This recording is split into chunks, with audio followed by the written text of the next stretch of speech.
Alrighty. Well, hi everyone. Thanks for being here. We are excited to talk about change and finding some sense of calm in the process. Cue the title here. Alexis and I have been talking a lot about this topic and how we want to try to. I think it kind of was born selfishly out of the idea of like how do we handle it because we had change happening in our lives. Yeah. But it ended up then being like, hey, this could be helpful for just about anybody. This actually applies to kind of literally everyone. So we're really excited to be here. My name is Brooke Powers. I use she, they pronouns. I am uh, a licensed psychologist and the owner of Mosaic. And I'll let Alexis jump in and say hi. Hi, my name is Alexis Schroeder. I am the administrative assistant for Mosaic. I also recently graduated with my bachelor's of science and medical anthropology and my bachelor's of arts in psychology. Yes, congrats. She is amazing and truly going to change the game. So I'm so glad you're here. So we'll kind of get into it. All right. So with this webinar, we are going to go over some introductions, go over the practice, then we're going to talk about transition, their impact from both big kind of situations such as politics to smaller, more interpersonal situations. We're then going to cover the concept of liminality, go into a little bit of theory and how we can apply theory to our own lives. We're then going to talk about some triggers and how to navigate change and the uncomfortable emotions that come up with change. Then we're going to talk about self-compassion, how to have patience with ourselves and others, and the general just situation that is changing. So we can emotionally regulate. And then after that, we're going to have a small Q&A and a closing discussion. Yeah, awesome. What you'll need, we wanted to make this activity or this webinar like pretty interactive, not necessarily like you're going to go into breakout rooms, but you're hoping or you probably plan on doing some self-reflective work. If you are listening in and able to do more of like a listening, observing stance, that's totally fine. Maybe like note this. You can come back to the recording on our website later if you want to do these activities later. If you're here and doing all of this with us, then what you'll probably want is a piece of paper or something to draw with, color with, whatever. But the majority of our stuff is not really going to be like super like material heavy. It's like just going to be kind of more introspective. So just giving you that heads up. So if you want to go do that now is the time. All right. So I thought we could start with just introducing ourselves. So Alexis and I are here on behalf of Mosaic Therapy Collective. And Mosaic is a group counseling practice that I opened in February of 24 now, which I can now say last year. So we are a fresh practice of a small group of folks who are dedicated and care about the idea of providing inclusive care to our community. And we've realized that a way to do that and to build this collective of sorts is to do it in a way that we want to focus on inclusivity and holistic support, knowing that the majority of mental health care is often very isolated, and there's often very much like this kind of cut and dry approach to what that looks like, and it's not always the most accessible. We wanted to make that a little bit more we wanted to open it up. So inclusivity for us being like financial inclusivity, we wanted to make sure that this was affordable and that we can take insurance, and working on actually currently continuing to take more insurance carriers so that we can offer more accessibility to more people. We are primarily a virtual based practice. So that means that we just have lots of options to offer support to people in all places. So we are based out of Colorado, but currently I am the only clinician for right now that is able to see folks virtually in, I think, 39 as of right now states through SciPact. So we're hoping to do inclusivity on a very small scale to a big scale, and holistic approach, and the idea that we realize that like your mental health is far more than just your mental and emotional health. It is far more like if my financial health is out of whack, or if I have some insecurity happening or a big change in my life, so to speak, is happening, then that's going to affect everything. And so we realize that everything is interconnected. And so that's why we offer things that are unique, some things that are traditional, like therapy, of course, but offer unique things like kind of going to our next slide, of different things within a therapeutic lens that might be a better fit for people for all sorts of reasons. So, kind of going from the left is being able to offer yoga therapy either in an individual one-on-one stance where, a crafted yoga session for you and what your needs are. For example, like doing yoga therapy for body image, yoga therapy for anxiety, for trauma work, doing something that essentially pulls in yoga philosophy as well as like the asana essentially to help support mind body work. So that's an option that we provide, and also a group therapy option that is currently open to things like EMDR. And we, as a practice, primarily focus, I would say our biggest specialties are trauma work and trauma informed care, and kind of subspecialties would include work with eating disorders, body image, systemic and multicultural factors like cultural identity, racial identity, gender, queer folks, and then as well as like specifically doing a lot of work with women as well. So we kind of have a big range, but another way that we serve that population specifically is offering something like EMDR or offering something that is maybe more somatic focused, basically like more work that is focused on your body rather than like your mind in therapy. And so that's an option. We can offer that virtually. And then the last one is walk and talk is a more unique offering that we like to be excited about and share with people, is that we can, depending on where you're located, if you're in the Denver area, that there is flexibility in being able to do sessions outside. And doesn't necessarily mean it's a walking specific session. It could be sitting in grass. It could be sitting on a bench. It could be walking. It could be hiking. It could be all sorts of things. We'd talk about what would be a best fit for you, but we realize for people's uh, neurodiversity, for their ability status, for what they're looking for in their sessions. Like if we're doing a lot of work with nature focused things, that's very helpful. Working on grounded mindfulness work, being outside is a really great way to do that. So, and sometimes people do better side by side. So we just offer a lot of different things here and serve folks of all ages, basically from like 5 and up. So that's kind of what we do. That's what we care about. We are open to questions, and at the end, we'll talk through if there's anything that comes up specifically about today's webinar, or if there's just like things about services or whatever that might feel of interest to you or someone that you know. I'll pause and say, here's a chance just to kind of get to know Alexis and I. Like I had said, I'm Brooke, and I am a licensed psychologist here in North Carolina and Colorado, and then practice in 39 states. So I love to have the reach and being able to connect with more people. And then I'm excited about this as well, just because there's been so many transitions. For me, it's been more of a career and professional transition more recently. But I realize everyone's going through different ones, and I thought Alexis would be a wonderful person to bring in here. And so I'll let you kind of take a moment to share if there's anything that feels helpful that you'd want people to know about. Yeah, so again, my name is Alexis. So I am a new graduate, and with that, during my undergraduate career, I specialized in disability advocacy. I wrote 3 undergraduate theses on different aspects of disability advocacy and disability identity and how that impacts our interactions with the field of healthcare, both as a clinician and as a patient. I myself am disabled. I am a very huge advocate of representation by the people who are being represented. If you're the one dealing with it, you're probably the most qualified to speak on it. So yeah, that's Mm-hmm. Yeah, I'm so glad you're here. And we're also glad that whoever's listening is here as well. So we thought we'd start just scoping out what transitions are happening. What does this even look like? What change is going on? And my guess is that you're going to recognize that there's probably more change in your life than what you would give credit to after talking through a lot of these things.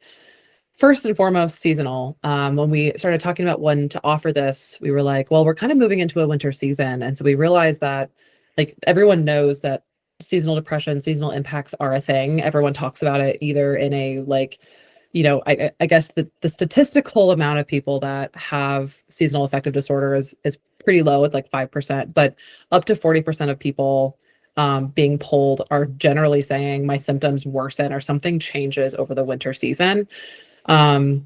And so seasonal things are a big component. I know we just got snow this week, and that makes me very happy, but I also know that like lots of people have very different feelings about that. Alexis is dealing with snow and ice or whatever is happening down there. You're in Texas. So yeah. so seasonal changes are both Sometimes this change doesn't mean it's always a bad change. Sometimes we're working with change that's like pulls us in all sorts of directions before we know where we're landing out of that. Uh, there's political change. That's kind of a quick one to easily just say, like, we recognize how much has been going on. I think over the past, oh my God, I don't even know, years. I don't know, years, but like months, very much Or so. Literally so long. But like recognize just like the immediacy of just being in a last year being like an election year. And so there's so much politically going on. There's a change happening over the next 2 weeks of a new administration entering leadership. So we're realizing that, wow, politically, seasonally, climate wise, there's so many things going on when we think about systems and these like layers of an onion of our lives, that there are so many things that are happening around us, to us, for and by, like, affecting us. And of course we have room for that to go the opposite direction, but that can often be part of the challenge. And then lastly, just the idea of like professional and identity shifts, like Alexis is talking about, finishing up school and being on the next phase. I jumped into a different career and opened up Mosaic and made that jump. There's identity shifts that are happening all the time. If you're in your own therapy, you're probably feeling like you're changing, hopefully a lot, or some degree of you is changing. And ironically, that change can always be like so good and you're always looking for it. But then sometimes we get to change and we're like, oof, or certain change feels really great and some other change may not. So we're kind of looking at all of these. Specifically for seasonal, things that I think affect this, a lot of this is not going to be new news for you, is that like our circadian rhythms and serotonin levels change as we have less or reduced or just mixed exposure to sunlight in a regular fashion for fall into winter, of course. I grew up in Indiana and like this is the season of gray. Like it's just gray. I think you'd be lucky to see the sun over like 2 months. And then now I'm in Colorado and it's like the most beautiful sunny day and I'm so happy. But just realizing that it's not just your sleep and circadian and your energy levels that are shifting, but it's also things like serotonin. So if you're like, man, it feels like every winter I feel like I need to up my Lexapro or like my antidepressant or whatever it is, you may be onto something there. Like there might just be something that feels like it's affecting many parts of us. Um, and seasonally, I think it's not always just the weather. I think we realize that there's like symbolic endings slash beginnings. We just entered a new year. There's so many things on the nose right now about transition that, ironically for some, I think that you move into winter and we're like ready for things to slow down. Other times we're like, I had a really great year. And I hope that many of you had a wonderful year. And for a lot of people, they also had really, really challenging years or really hard years or tragic years.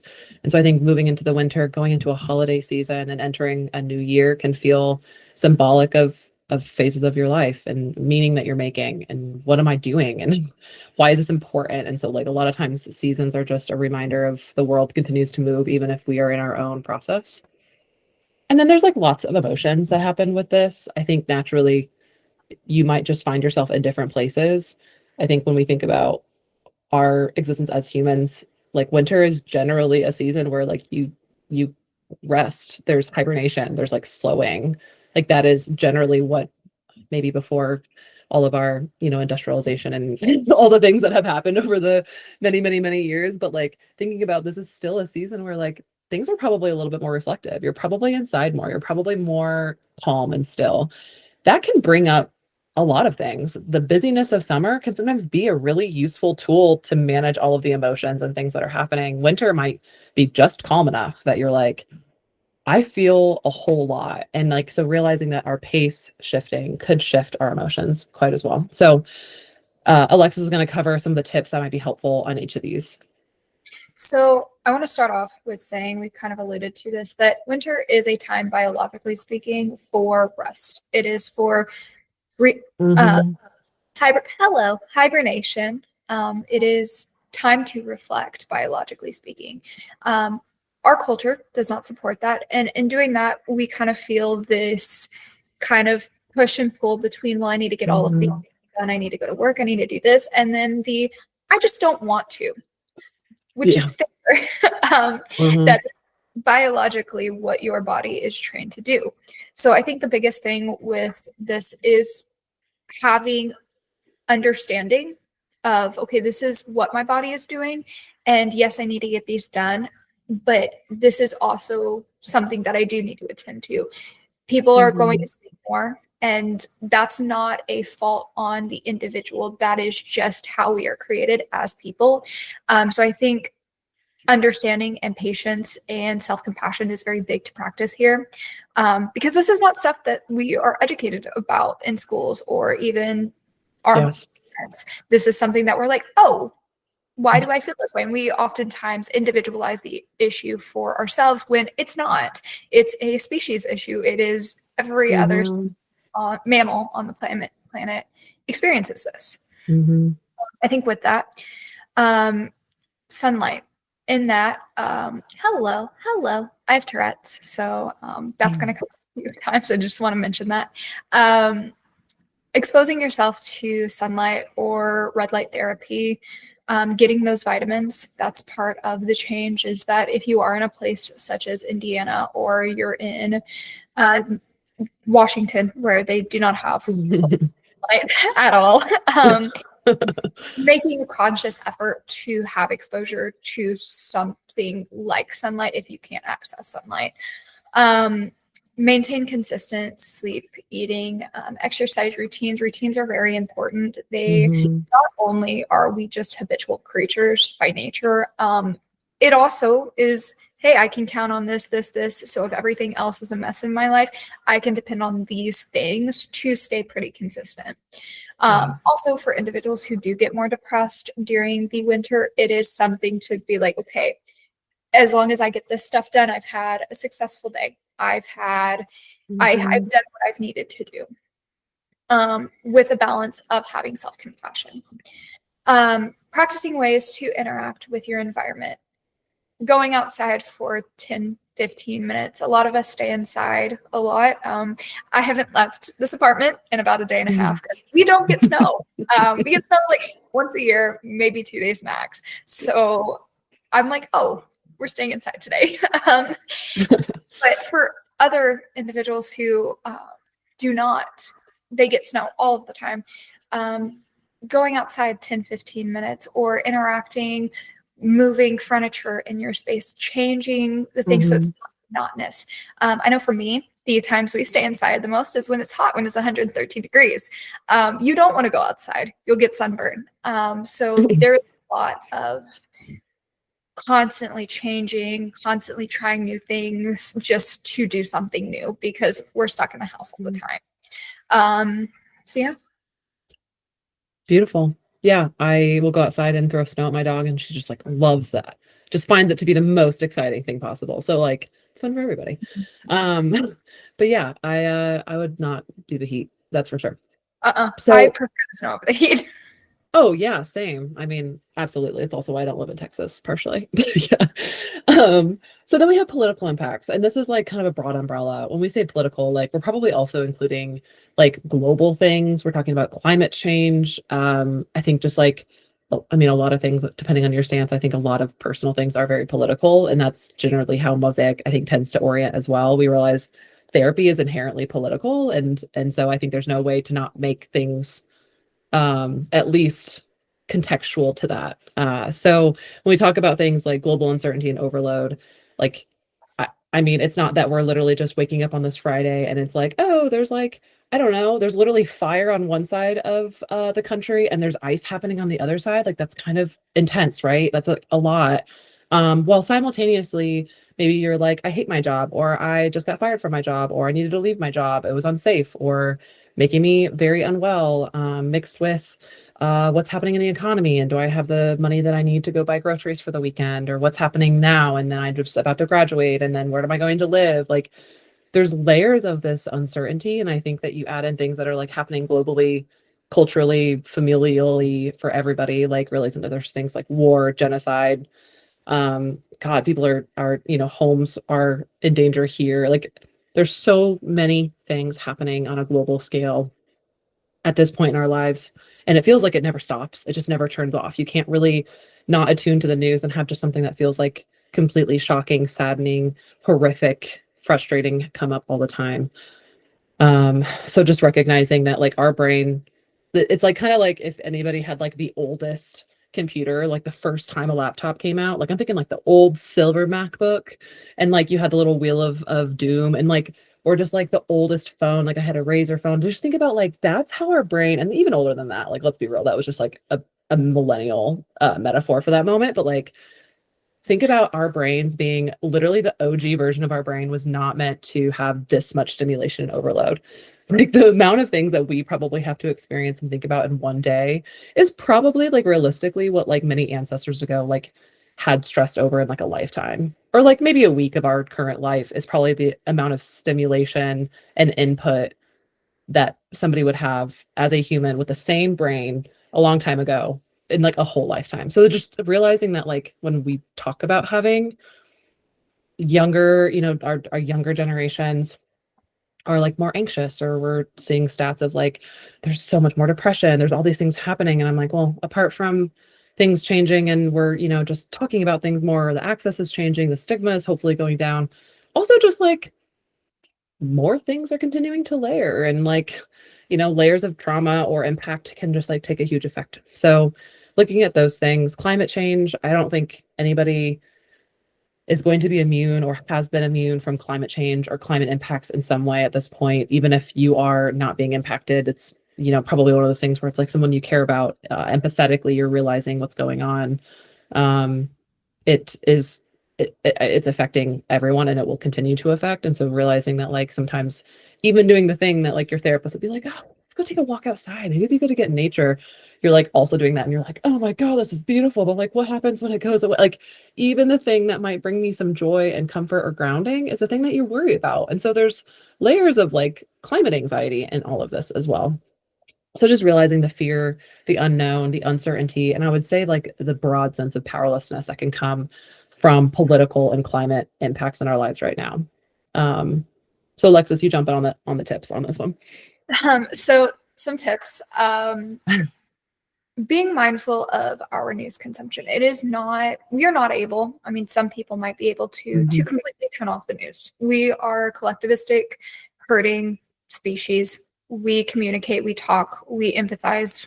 To be a part of our Mhm. community, our culture, we have to be a part of the news. But the news, as we've mentioned, is incredibly depressing sometimes. So being mindful of what we are consuming. And what I mean by that is if we know, hey, I can't watch the news at this time because this is kind of how it sets up my day. And, I'm just in this mood. I'm in this, like Mhm. probably finding a time where, hey, I can stay updated, but I need to do it in the evening or in the afternoon, whichever one really works for you.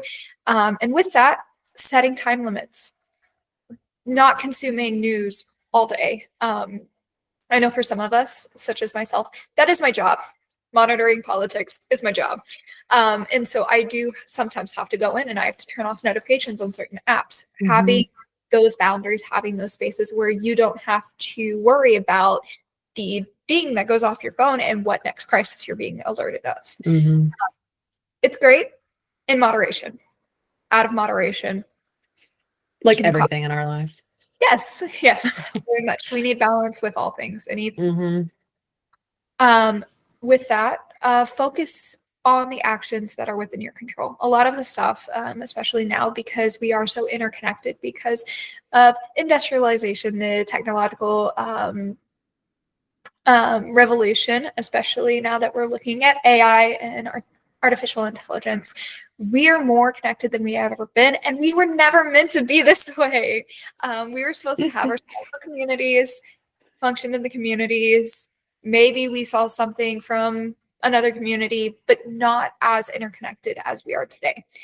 In that, sometimes it's okay to take distance. Sometimes it's okay to take some space because you cannot care about other people if you're burnt out from caring. Uh, Mhm. Focusing on the things that we can control, we might not be able to fix global politics, but we can at least care for the people in our community. We can at least do our routines, going back to routines, and make sure that we are doing the best we can to set up and manage the things that are given to us. Um, Going back to mindfulness, find methods, skills, rituals that ground you, that either get you out of the catastrophization or make you sit down and actually deal with the situation. And sometimes find something that helps you express art, writing, Mhm. singing, however that looks for you, dancing. Do something to express. We cannot hold all of our emotions in our body. That will manifest physically, whether that be burnout, whether that be through sickness, Mhm. physical aches and pains. We do Sleep. need to express it. Sleep. We do need to Mhm. express it. And that is incredibly important. Yeah. Oh my gosh, there's literally so much here. I'm sitting here being like, oh my God, we're diving in so deep and there's so much more. Okay. Thoughtful of time. I'm going to keep myself to it. Life, career, identity changes. These are also things that are happening for everybody. These is probably what feels like even more close to home, right? Like I think seasonal, political, all these things feel big. This is a moment where it's like, what's literally starting, what's literally ending, what am I is there grief involved in this process? Like is there grief to say like goodbye to the structure of being in college, where you were literally on this like campus, which like all of your needs are met within a walking, physically active, mentally stimulating, socially engaging way at all times. Like I realize like that's a huge transition out of that into real life adulthood, which is like, kind of a scam. So like thinking about beginnings and endings and like what's happening for you legitimately, identity wise as well. I think everybody is kind of constantly going through shifts in their identity, whether you're choosing a new role like motherhood or entering into a partnership or coming out. Like there's so many ways in which that your identity is kind of always evolving, and I think realistically it's probably always looking and feeling different. But when we go through the process of sometimes making the identity like using the language or officially saying it in a more objective way, literally changing your resume and being like, I'm no longer here, I'm now there, or here's this end date, like that just feels like huge shifts for us. um, and I think the last piece of skills and guidance is that a lot of times change, we look for change, but when we get to it, I think a lot of times what I see in sessions with folks is there's folks who will often say, like, I think I do this self-sabotage thing that can happen.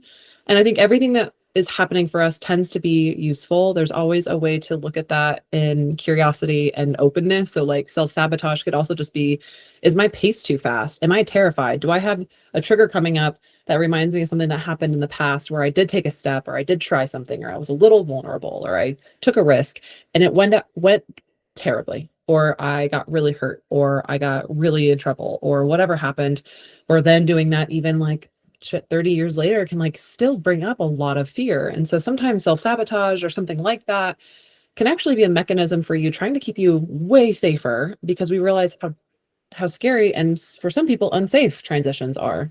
So I think realizing, like Alexa said earlier, we're not really taught how to handle like I think every kindergartner could like ideally go through like emotional regulation skills and like emotional intelligence building, and like communication would be like super. I think we'd be like a very different I guess it's kind of like how parenting styles are changing, but thinking about like we just generally are not taught skills for how to manage the stress in general. There's not a lot of guidance. There's so much separation and or just like culturally like the influences of what it looks like when you hit a wall or you hit something stressful. How do you handle that? And that's a lot of the times informed by your beliefs, your family's beliefs, geographical location, political ideologies, gender. All these things layer on top of each other in terms of the guidance here. um okay, so tips. So one of the best ways I feel, at least for me, that you can handle shift change is acknowledging that not all transitions, not all changes are bad. However, it Mhm. can be incredibly overwhelming.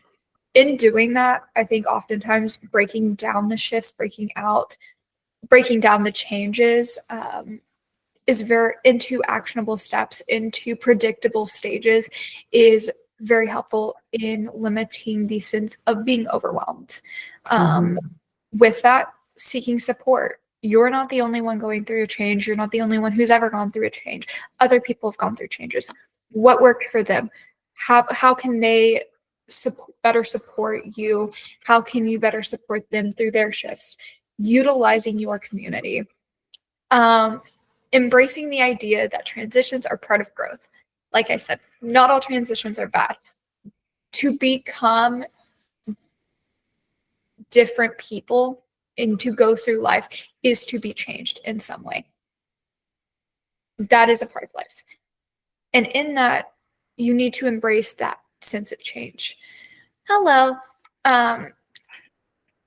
In utilizing your community to having help, looking for help outside of your own community, whether that be through a mentor, through a therapist, through a doctor, if you have other things that cannot be assisted through your community, is also a great outlet. Hello. Yeah. Cool.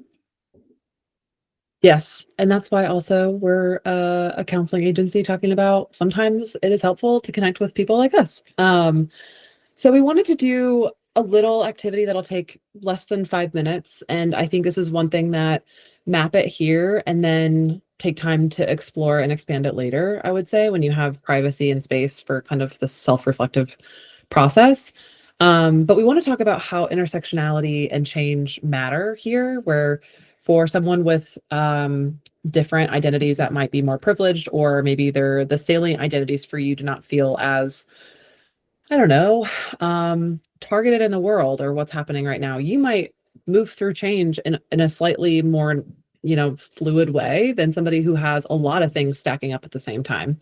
So this is the time for you to grab a piece of paper, or if you do like it digitally, like get that set up.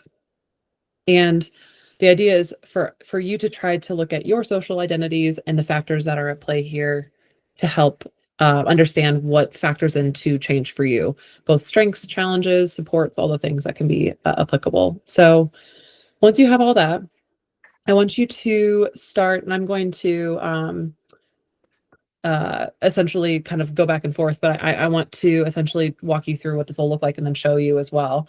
But I want you to draw a circle in the center of your page or your digital canvas, whatever it is. And I want you to label it with a recent change in your life: starting a new job, relocating, ending a relationship, graduating college, whatever it is. So decide on something that is happening for you.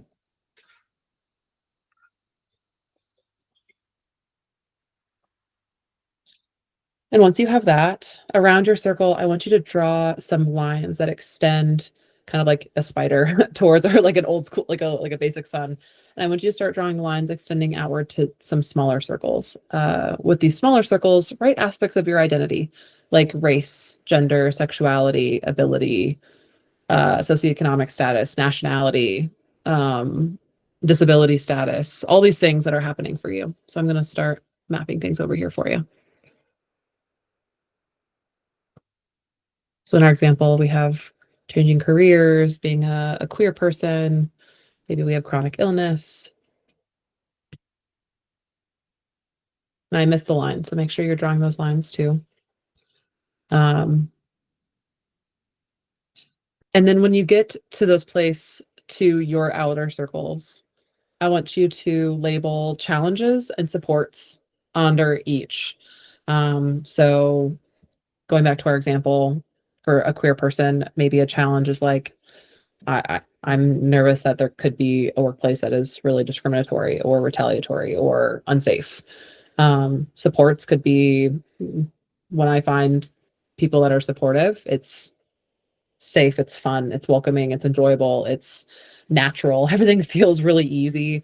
And so looking at that for each of your outer circles, I'll just give you like 30 seconds to at least just kind of create the structure here.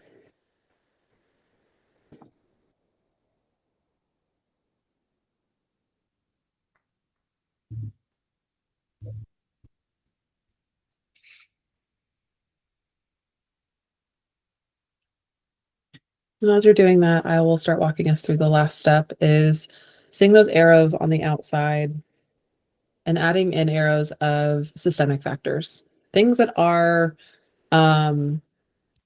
that are broadly impacting you, thinking like macro level, like healthcare access, housing affordability, economic structure, um, uh, sorry, let me go back. I should have put my notes on the other one. Thinking about like home ownership, what that looks like. Environmental injustice is thinking about things like policing. Um, all of those are kind of broader, more systemic things that are probably impacting you as well. Just giving you a chance to kind of add those last touches.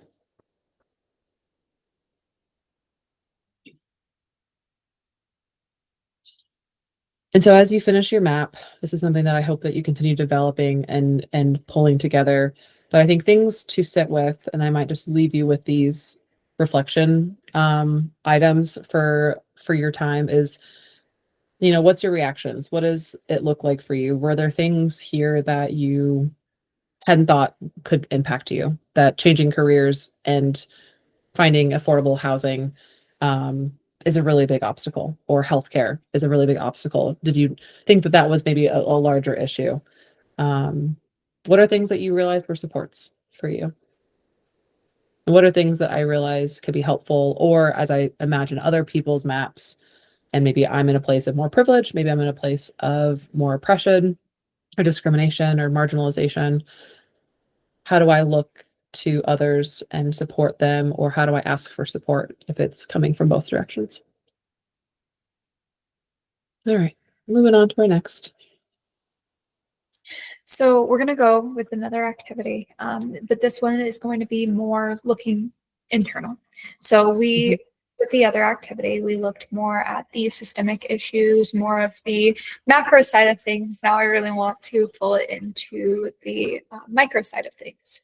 So with this activity, you can either use the same sheet of paper, different sheet of paper, but we're going to do something a little bit similar. So grab a sheet of paper, and I want you to write what you're feeling right now, whether that be emotionally, physically, mentally, environmentally, in general state of life, anything like that. And I want you to just write them. You can list them out. You can scatter them on the page. Doesn't really matter. It's up to you. This doesn't need to have any specific structure or logical flow. You can really just write what immediate words come to you at the time. So some examples of some for emotional might be content, frantic, happy, excited, all of those words that are tied to emotion. Physically, it could be in your body, how you feel about your body, whether that be calm, energetic, or sore. Mentally, it can look like being clear-headed, being lost, distracted, really can range Mhm. anywhere. Even if it is kind of, the word might make sense to you, it doesn't have to be make sense to other people. Environmentally, it could be the physical location you are in, it can be the season. So right now, I am in my living room, and it is snowing outside, and it's cold. It's really cold. Environmentally, that is where I am. A state of life, this can be, where do you feel like you are in life? Where do you feel like this chapter of your life is? You can feel uncertain towards it. You can be in the process of moving on, in a process of a new chapter. So just really writing those out. Um, with state of life, you could be in multiple different states of life at once, whether that be starting a bunch of new stuff, some stuff being new, some stuff being old, letting go of some other things. That all can be happening all at once. Everybody have what they need here. Hopefully it was up long enough for you. Do you want me to move on to the next one for you? Yeah, you Okay. can. So I'm going to talk a little bit about theory. I love theory. It's my fun little thing to talk about. I know most people do not like theory, but I don't like reading it, but I like talking about it. So I'm going to talk about the concept of liminality, which this is more of an academic term. However, this is something that I feel like is described a lot, especially when I'm talking to other people, when I'm thinking about my own life. So while this is an academic term, I feel like this is an academic term that we need to talk about more. So liminality, defined, is the process of transition from one stage to another. So originally, this was more talking about the coming of age and rights that you get as you age. So it's defined in 3 different phases, which is a separation phase, the liminal phase, which is your point of transition, and then your incorporation and integration. Integration phase. So kind of looking like a bell curve. However, that's not how that happens in life. Maybe on one thing of I'm a child, now I'm adult, and now I'm getting used to being adult. Very surface level, we can apply that. However, life is incredibly messy, and that's not oftentimes how it manifests. So this was kind of gone more in depth, talking about the emotional cycle, and it was proposed that emotionally and psychologically speaking, liminality and change is processed as a dynamic process that is ever cycling and is never really fixed. So while we do have 3 phases that could be defined, we have so much going on in our lives, especially now with technology and all of our commitments that we have, that we are going through all of these all at the same time.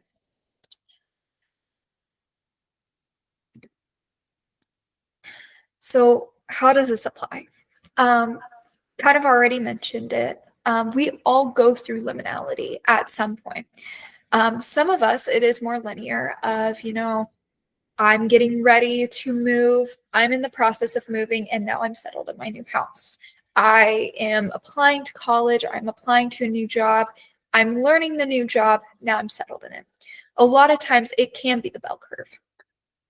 This might go from transition to adulthood, moving homes, schools, jobs, divorce, breakups, starts of new relationships, a loss of loved one, a loss of, a sense of purpose, or maybe the gaining of a sense of purpose. These all have cycles in which we experience because we are living life.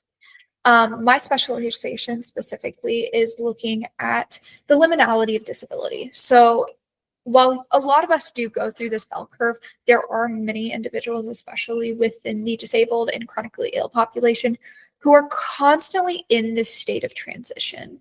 They're not quite what they used to be, and they're not quite at a completion in a way realm. And they're constantly in this point of transition. So that's what I look at. So a lot of times we see this as during political tension, such as right now. We're not what we used to be, but we don't really know what's going forward. And essentially, nothing's really stilled. We're constantly getting updates, constantly having to deal with this ever-long change and ever-long uncertainty. During crisis, we saw that during COVID. The pandemic really brought out this kind of like, okay, we're off of school for 2 weeks. Okay, I don't go to school for 2 weeks. Oh no, I've been laid off. And it's this sense of uncertainty. I mentioned this earlier. Technological advancements. The incorporation of AI has really brought this liminal space to academia, to the workspace, to really just what does the future look like? Because this is new technology. We really don't know what exactly it does. Yeah.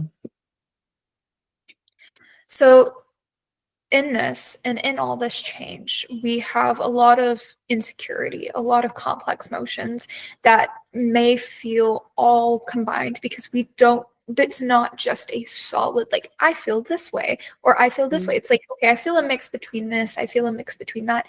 And I just generally feel out of control.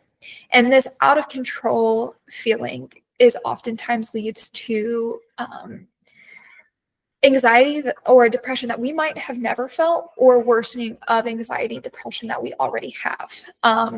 In this, and in trying to cope with this feeling of being out of control, because again, humans are very ritualistic and we really don't like going out of that ritual. And when we feel out of that ritualistic mentality and we feel out of control, we will do anything to feel back in control again. So this can lead to maladaptive coping mechanisms, feelings of grief, mood swings, heightened anxiety, reactivity, And I would like to remind people that grief is not a bad thing, but it is something to take note of, and it is something to sit with. Um, Mhm. I know myself, and especially working in disability, grief is an ever-long thing. Not being in this construct of what you feel you should be is going to create this very long sense of grief that you are constantly working through. And from that, the biggest thing I tell people is it's okay. It's okay to feel sad. It's okay to feel disappointed. Mhm. It's okay to want something and not be able to have it. Yeah. But it is also just as important to sit there and say, okay, I really did want that. Let me now reframe the way that I'm looking at this so I'm not using that always as my point Mhm. of reference. Let's create new points of reference. Mhm. Um, in this, we also can self isolate, compartmentalize, feel senses of either restlessness or avoidance. So we either want to handle it and do everything to, control it, or we just don't even want to think about it. Um, Mhm. Another weird one that I'm sure we've felt since the pandemic, especially 2020, is an altered sense of time and space. So this is one that's really, really not talked about. But everyone's like, yeah, I feel like this was like so 10 years ago because we've lived so much life. And it was like 4 years ago, 5 years ago now. Fine. There we go. Yes. COVID was like 2 years ago and it's been like five. It's like, Yeah. what? Or it was like, yeah, that was like a decade ago. And you're like, wait a Oh. and especially during these times where we are, uh, spaces of liminality can be very traumatic depending on the context in which it's in. We can just full on forget the range of time. So that's very common for individuals with trauma of not even being able to remember situations, how perceptions of time, et cetera, et cetera. Um, with that, and in this change, we are becoming different people. And in that becoming of a different person, there is identity confusion, which can lead to increased reflection, which is not a Mhm. bad thing as long as we have balance. Yes. Yes. I appreciated your piece around grief, where it's like, I think if you're still noticing and you're feeling the pains of grief, it means that you are choosing to continue a vulnerable softness that Mhm. that is giving you those feelings. Otherwise, I think oftentimes we'll fall into this like hardening over time because like we go through hard things and we're like, let's not do that again. That sucked. And so I think there's like something to be said for like there's so much bravery, and I think that word can be overused or inflated, but like it takes a very special, unique strength to be able to say, I'm going to continue choosing to feel and be connected and be hopeful and want these things, than to continue to be like, well, I don't want to get my hopes up, or like I don't want to think about it too much, or it's like kind of this like I don't want to feel these like heightened things because it could lead to more pain. Part of that, I think what you said, I think that activated this thought is like that we welcome it because that means that we are engaging in the world in a more Yeah. fruitful way, and that just comes with the emotions of all the things. So anyways, I just appreciated that. Yeah, no, I appreciate it. There's a lot of grief in my work, and particularly, Yeah, especially from yeah, the anthropological basis, you're looking through history and you're also looking at now. So you're taking the grief from like for 200 years ago sure. and then like the grief of now. And then you're just like, and you have to have this sense of like, okay, what is the meaning and finding the meaning. And Mhm. honestly, the meaning is for me loving others and showing up with that grief because that grief is proof that I have loved. Yeah, Um, yeah, so absolutely. the second part of my activity that I kind of want to talk about, hello, um, is so we know where we are. And something that helps me, this is a thing that I use for myself, is where do I want to be? Does not need to be this aspirational new year, new me thing, but something that gets us moving forward. Because I think, especially when talking about grief, we get lost in the emotions we feel now, and it can manifest into this hopelessness. And we need to move forward. We can have grief and we can walk with it, but we can also move forward. Hmm. And balancing those, I feel like, is one of the most important things, especially right now. Um, so we're going to talk about the same kind of concepts of emotionally, physically, mentally, environmentally, and your general state of life. Where do you want to be? Um, so again, does not have to have a logical flow, does not need to make sense to anyone else.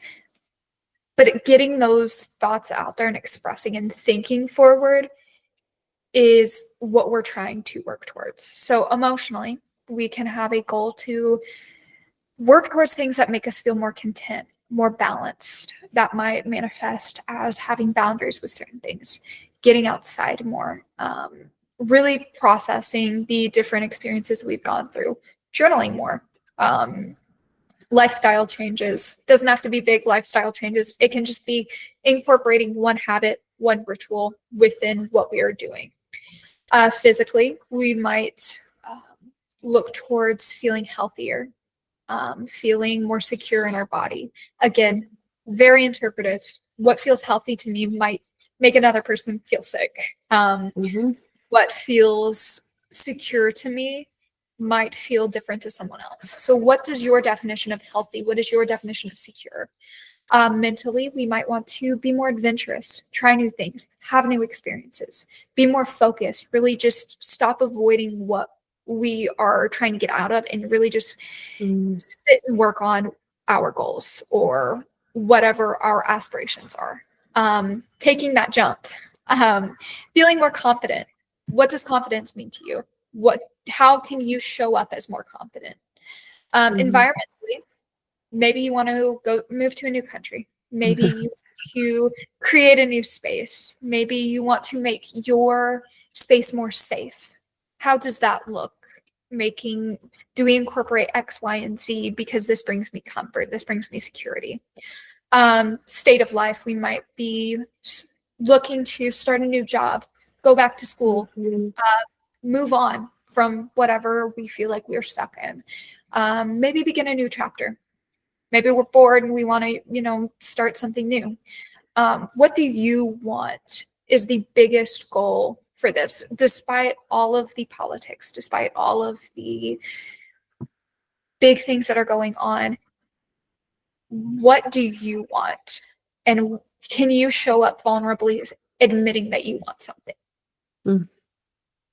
Yeah, I love the breakdown of all the things because I think sometimes we get caught in like change or like I really do not like New Year resolutions. That's also Mhm. just because generally like I practice from like a non like diet culture based, and so I think it gets kind of gross, but like I think the fact that you are talking about sometimes like change is environmental but sometimes we're looking for it to be more internal, so I think that that's just appreciated. And I think now that we took a moment to look at what we're wanting to do, like how we're looking forward, I think we have to recognize with the liminality idea is that like as we're moving forward, we're sometimes being tied back and we're sometimes being tied to the middle. And so we talk about this like it's a constant state of flux in a lot of ways, and as well as it can be this structured, we're moving through something. But as you move forward, sometimes I do something new, and the moment of being like, oh, this is so great, immediately it's like, I'm sad. Like that reminds me of what happened a long time ago. And Mhm. so I think recognizing and not even recognizing, but just like let's just be like human and realize like that is a really normal process for me to go through change. And sometimes I'm looking ahead and then I look backwards and then I kind of go back to the center and then I feel guilty because I'm like, why am I sad if I'm so excited about what I have now? And just realizing that that is such a normal process. So that's why we wanted to talk about triggers for a moment. I won't spend a ton of time here, but this idea of like as we change, sometimes there are triggers, and triggered. I was debating whether I wanted to use the word specifically because for some people it might really be triggers that are being talked about here. Other times it's like it may not be a trigger, but like it's pretty uncomfortable. Like something definitely came up for me. Like that is very intense, or that was very arousing, or that was very upsetting, or that was very ooh, that set me off, or whatever it is. So I think use your word that feels right for you. But when we go through a state of change, sometimes it can actually hit on old traumatic events, histories, patterns, belief systems, and it can put us into a bit of a state of stress, which then pulls in more trauma like responses. So if you are experiencing this or you are moving into a state of change and you realize, and I'll say, not even you realize, sometimes the people around us are better at holding up a mirror to our challenges with change in these moments than we do. I will absolutely, unfortunately, be such a grouchy, person to my partner, and they'll be the first one to tell me, like, are you okay? Like that was a little salty. Like, was that necessary? Or like, oh my God, like, okay, wow. Like, they'll just reflect something that it's like, oh, okay. My mind is like, you're fine. Everything's fine. I can handle this. I'm stressed, but like not that stressed. And then like every other part of you holistically is maybe like literally freaking out or reacting or responding or like being activated or triggered. So I think with this, when we identify things, we need to start with noticing. We don't know what to do with what we can't see. We don't know Mhm. how to fix what we can't see as broken. Not that we're broken, but that phrase of like, if you're like, man, I'm really struggling with this behavior, for example, you might be somebody who shuts down when you're activated or triggered. You could be someone who lashes out. You could yell. You could be irritable. You can be mean. Sometimes you just say things and you're like, oh my God, that was like not nice. I would have normally not said that. Everybody has different reactions. So I think sometimes the first step is just noticing. Notice your body. I would say a lot of time, again, there's this kind of like mental like wool that can come over our eyes. And I think that mentally we're like, no, no, no, we're fine. Like I'm handling, like I'm not great, but I'm handling it okay. When like your body is screaming things like my chest is tight, my heart is racing, Yeah. I haven't unclenched my jaw. If anyone needs a reminder to unclench their jaw for a second, like here's your reminder. Like your body sometimes is holding these things and we are just completely disconnected from that. And so I think if anything, sometimes noticing triggers is best done in scanning the body first, typically, is what I typically say to start with. Then there's things like tracking. Okay, what happened? What did I notice? What was the context here? How did I react? Was this any different than a time before that was kind of similar?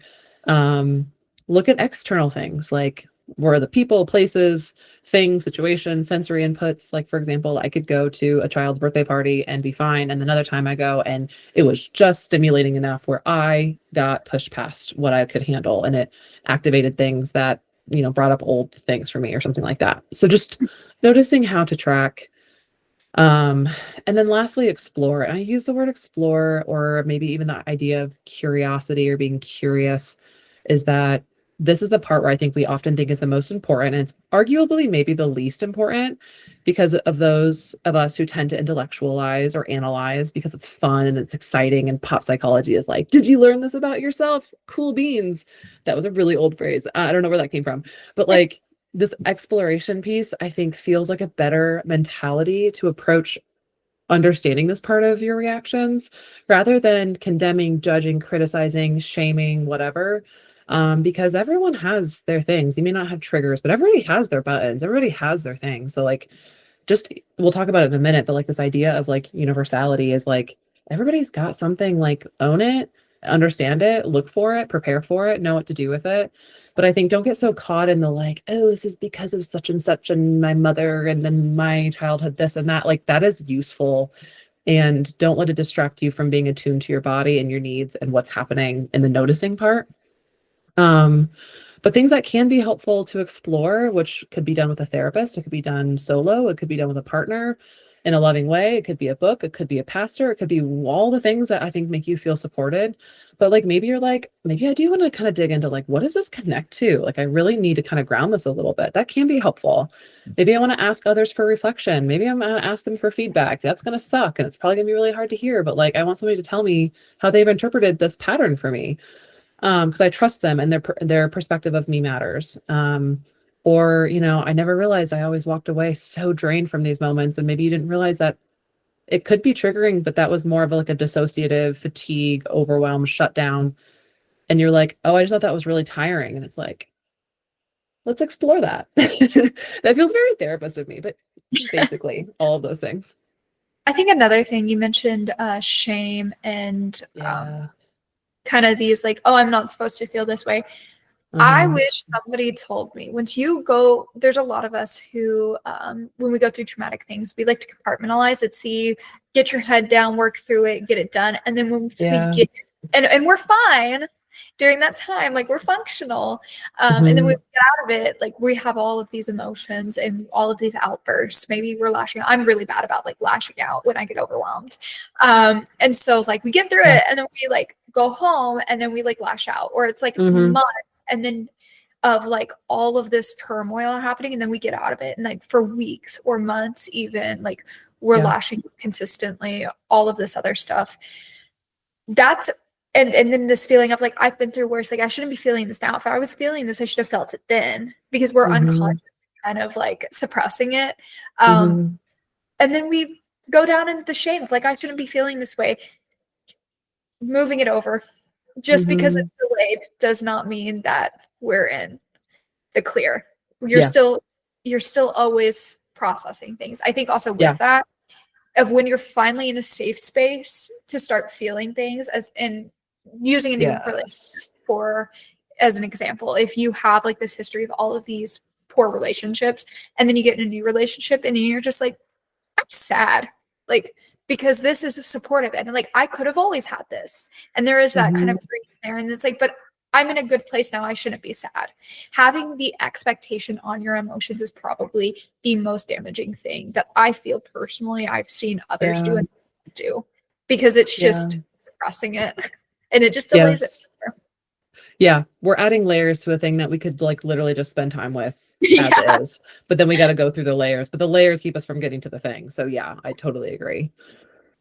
So then I guess we move into managing. And this is like, there's so many things that we've already talked about. Like Alexa's has already gone through, like, here are so many things. Here's a way to break down this like full spiritual, holistic way that you can work through the change and like, looking at the scope of liminality. And so like, this is going to be similar and a little different, but this idea of starting with recognizing and pausing, basically raise your awareness, raise your mindfulness, recognize what's going on, notice what's happening. Again, you might be better to recognize that you are in that moment of trigger activation, whatever you're calling it, surprisingly more quickly through your body or through your emotions than through your mind. For me, I have this immediate like like hit in my stomach. I don't know how to even put words to it, but the moment I feel it, I'm like, oh, yeah, something that just immediately came to mind that's like overwhelming me or scaring me or I'm nervous or I'm wanting to avoid it or there's some kind of thing that's really pulling me. And so I think noticing, having an action plan can be helpful. Like, do you know what helps calm you for that moment? Do you know that I need to pause? I need to step away. I need to hold my mouth for a moment. Maybe I need to take an intentional breath. Maybe I need to take a moment to like relax every muscle in my body. Again, release the jaw, drop the shoulders. Like maybe I need a plan of what can I do for my body in that exact moment. Maybe I can have a plan of somebody I can call, text, respond to, create community, not don't be alone.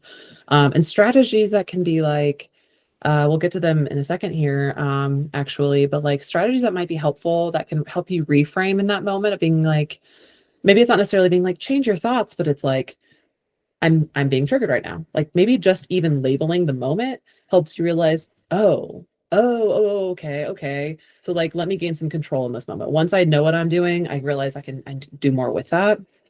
So like, if your immediate thought might be like, I can't handle this. This is too big for me. I'm not capable, whatever that is, which can then make this more complicated or more challenging. To replace that with a really thoughtful and the key is something that feels true and honest for you. Like, I've gotten through things like this before. I can do this. I believe in myself. I'll get through this no matter what. Because the reality is like, you will. Like some of those things. So I think making sure that if you are going to use phrases like that, that it feels true and honest and believable. Not just like, I love myself. If you're feeling like I am not happy with myself right now, do not choose something that does not feel good or real.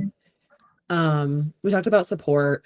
That can Mhm. also just be like support from a therapist outside of your immediate trigger, right? Like maybe reaching out or wanting to bring it to your next session. It could be something like a trauma focused approach to therapy that like could be EMDR, it could be more somatic, it could be parts work or IFS, it could be like a CBT version of like a reprocessing theory could be an option. So just thinking about like what kind of support do I need now, then, during, after, all the above. I think realizing, and Alexis and I like get on so many soapboxes about this of like rely on your community, like for different Yes. reasons that we each feel this way, but like find community, rely on it, keep it, like sprinkle it throughout everything and use it at different times for what you need. And then lastly, think about like how you might want to set boundaries or learn skills. Like you might be really great about setting boundaries and immediately responding, but like maybe the skill of like taking a breath and like emotionally not projecting how you're feeling on other people in this moment may not be as easy for you. Maybe that's something that we then work on. Maybe we just like know that there are places and spaces that tend to put us into a state of higher activation more easily. And so you only go into that if you are feeling fully prepared, rested, at full capacity, whatever that is. And so just thinking about what boundaries look like here. Man, I'm about full of time. Okay.